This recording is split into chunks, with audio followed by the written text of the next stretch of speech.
Halo! Karon mag-unboxing ta sa Vesbella DIY Headlight Restoration Kit nga mapalit sa atong local shopping platform like Shopee and Lazada. I will provide links below, so please check it out. Mao ni ang mga sulod. User manual.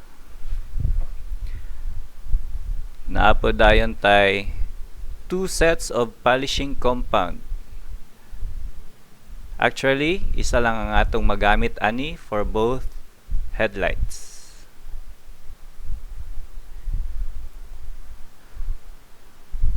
Applicator pad,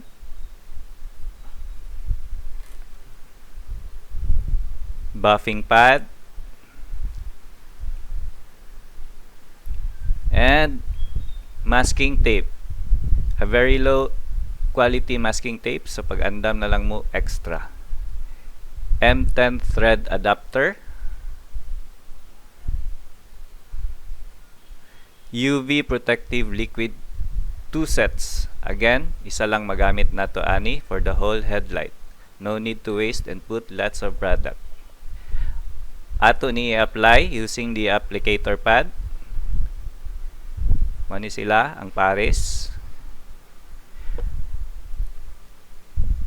Backing plate.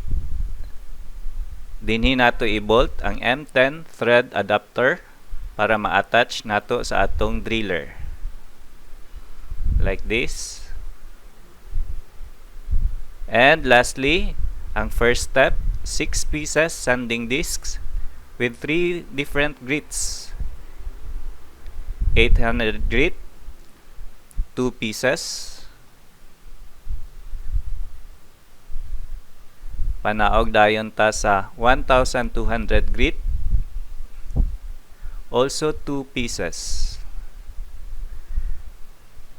Then for final sanding, using 2000 grit, 2 pieces gihapon.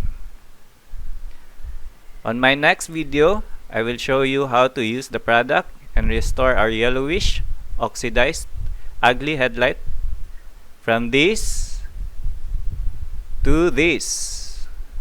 So please subscribe to my channel, like the video, and hit that notification bell for updates. Thank you!